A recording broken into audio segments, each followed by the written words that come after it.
I did a lot of research. Once I decided to do the movie and you know, you decided to take on a genre movie, you know, you've then got to acknowledge that one's only knowledge of the 30s, or one's, let's say 90% of my knowledge of the 30s in America is from movies.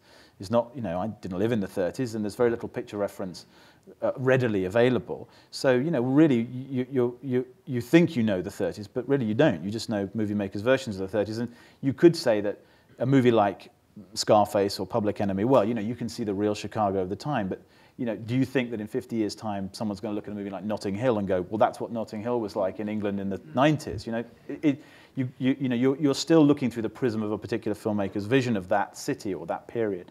And so you've got to go back and start researching all over again. And I'd read one of those books about the making of The Godfather, and I was kind of struck by the long periods of research they did, and the fact that, as often is the case with good research, you know, there's 99% of it is useless, but the one little nugget that you find, in the case of The Godfather, I seem to remember, I may be getting this wrong, that the kind of the image of the oranges, you know, which these oranges prefigure death in the Godfather movies, or at least in Godfather 2, came from a piece of research about the importing of fruit, and that just kind of slipped its way into the film initially, and then it became something that Storaro and Coppola, you know, picked up and ran with. And that is often the way with research.